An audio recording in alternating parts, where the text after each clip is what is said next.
Hello class, this is Understanding Elasticity Lesson 5. This one is on the multivariable demand curve. So first consider that a demand curve can have more than its product's own price on the right hand side. So this is the simple demand curve that we've seen in earlier lessons where only the product's price affects its sales. So this is good X, the quantity demanded for good X, and this is the price of X. So in this one, price goes up because of that negative sign, the sales of good X go down. So a simple demand curve. But I hope you can see that it's possible that there could be many things that affect the sales of good X. So in this case, here's good X, here's the price of good X, we call that its own price, and here's the price of some related good, PY and PZ. Notice that in these related goods, one has a positive coefficient and one has a negative. So because this is positive, we know that good Y and good X are substitutes. The way we know that is because if this thing gets more expensive, if if good Y's price goes up because of this positive sign, it will cause our sales to go up. So that could be like one of our competitors. When our competitor raises their price, that's good for our sales. In this case, good Z is a complement because of that negative sign. So in this case, when the price of good Z goes up, that's bad news for us. It causes our sales to go down. So this would be, good Z would be something that's used in conjunction with our good. The most simplest example would be if we're selling hot dogs, we're a hot dog vendor, the dogs themselves, and this is hot dog buns, then if hot dog buns get expensive, people will buy less hot dogs. It'll be complementary. This one over here obviously is income, and in this case, since this sign is positive, we know that good X is a normal good because when income goes up, the sales of our good go up because of that positive sign. But it could be that this sign is negative, in which case it would indicate that good X is an inferior good. That simply means that when income goes up, people buy less of this thing. And there could be other possible variables, all kind of crazy things. So if X turns out to be like maybe umbrellas, so we're wondering about the sales of umbrellas, it could be affected by how much rain there is, right? Alright, so here we go. So this is a multivariable demand curve, and now I'm just going to show you how this thing works a little bit. Just like there was an elasticity of the sales of good X with its own price, we're now going to call that own price elasticity. There are elasticities of the sales of good X with every right-hand side variable. So this is how you would write them. This is own price elasticity, which you already know. This is the percentage change in the sales of good X divided by the percentage change in the price of good X, its own price elasticity. This would be cross price elasticity X for Y, right? So this percentage change in sales of good X divided by the percentage change in price of Y. And then of course this one, cross price elasticity X for Z, is percentage change in the sales of good X divided by the percentage change in the price of good Z. And finally, there could be income elasticity, which would simply be the percentage change in the sales of good X divided by the percentage change in income. In fact, there can be an elasticity for any right-hand side variable that there might be. Now, these things are called definitional formulas because they're easy to understand and to say in English what's going on, the definitional formulas. But there is a whole other set of formulas that we call the working formulas, and they look like this. So the working formula for own price elasticity is simply the derivative of the QDX equation with respect to the variable Px. That's how you read this. This is a derivative. The derivative of the QDX equation with respect to the variable Px, then times the value Px QDX. And this one, cross price elasticity X for Y, would be the derivative of the QDX equation with respect to Py times the value Py QDX, and on they go, right? Cross price elasticity X for Z, simply the derivative of the QDX equation with respect to the variable Pz times the value Pz divided by the value QDX, And then finally, income elasticity would be the derivative of the QDX equation with respect to the variable income times the value of income times QDX. Now, I know what you're thinking. Some of you anyway are going, oh my gosh, I didn't know calculus was required in this class.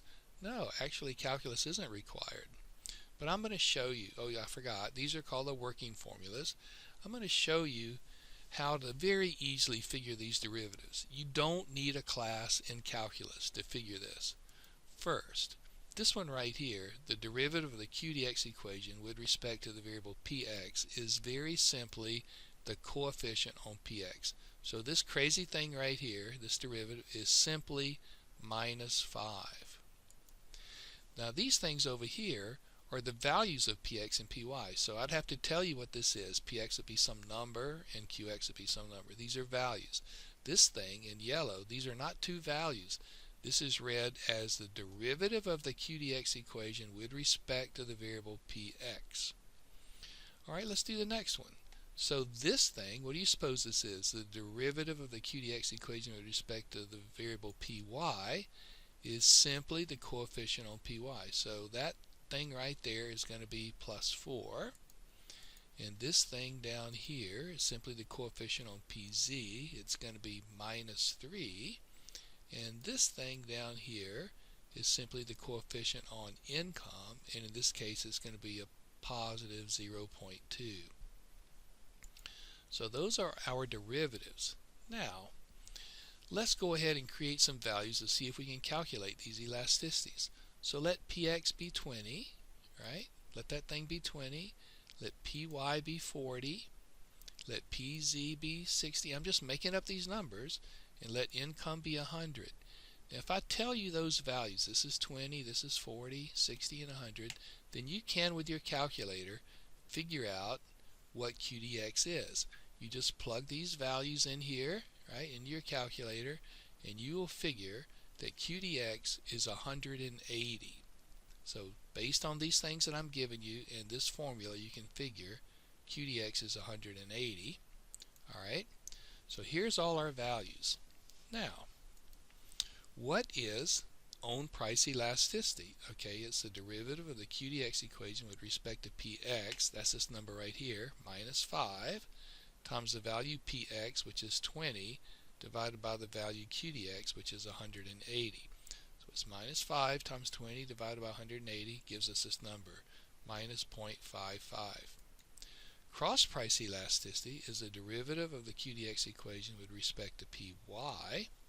Okay, so that's this little thing right here, plus 4, times the value py is 40, divided by QDX is 180. You get this thing. The other cross price elasticity would be minus 3 times 60 divided by 180. That works out to be exactly 1. And finally, income elasticity would be plus 2 times 100 divided by 180, be this. So here are all the elasticities, each one going with one of these right-hand side variables. Now, so it's one thing to be able to calculate them. It's another thing to say in English what they mean. So remember, these things right here, these are working formulas. This is how you calculate the thing. But if you want to say in English what they mean, it makes a little sense to go back to the definitional formulas. So all I've done in this slide is take the numbers that we already calculated and attach them back to the definitional formulas. So what does it mean that own price elasticity is minus 0.555? Think about it as this ratio. Turn this thing into a ratio like this. Just say it's minus 0.555, that's that number, divided by 1, right? So a 1% increase in the price of good X, right? A 1% increase in this thing causes a minus 0.55% decrease in our sales. We would call that inelastic. And if you can't remember why we call that inelastic, you need to go back, I think it's lesson 2 or maybe lesson 3 that explains all that. Anyway, so own price elasticity is inelastic. Now this one, it's not elastic or inelastic, it's not even appropriate to say that. the first thing you can see is that it's a substitute. The way you know it's a substitute is because this thing is positive, right? So when the price of this thing goes up, the sales of good X go up. That makes them substitutes. And you could say it like this: a 1% increase in the price of good Y causes the sales of good X to go up by 0.888%. This thing over here is a complement because of this negative sign, and the way you would say it is a 1% increase in the price of good Z causes a 1% decrease in the sales of good X. And finally, this thing is a normal good because a 1% increase in income would create a 1.111% increase in sales of good X. So that's how you do it. Now you don't have to leave these ratios like I have. I just did it this way because this is the easiest thing to do. Just put every one of them over 1. But you could like multiply this thing through by 10, and then you could say it like this: a 10% increase in price would cause a minus 5.55% decrease in sales. You see how I did that? I just multiplied the numerator and the denominator by 10. You could do it here, right? So in this case, a 10% increase in the price of good Y causes an 8.8% increase in the sales of good X. And you could do it for any of them. In fact, you could figure it out for a 5% increase or a 25% increase. You could figure it out for any number as long as you keep this ratio consistent. I just did these because they're easy to do in my head. Okay, so in summary, a demand curve can have several right-hand side variables. Each right-hand side variable has an elasticity. Management is keen to know that what these elasticities are because it will tell them what to expect. So if you have several right-hand side variables and you discover that the price of one goes up or down, or income changes, or whatever the right-hand side variable is, these elasticities will tell you what to expect in terms of adjustments in the sales of your product. It's a really important thing to know. So finally, these functions that we talked about in this lesson can be estimated with multivariable regression. But multivariable regression is outside the scope of this class. So I'm not going to make you do one. I'm going to show you how to do one in another lesson, but I'm never going to require you to do it. Of course, if I give you a multivariable demand curve, you should be able to interpret it and calculate its elasticities. Sorry. I'm going to leave it to you to decide what it is I'm sorry about.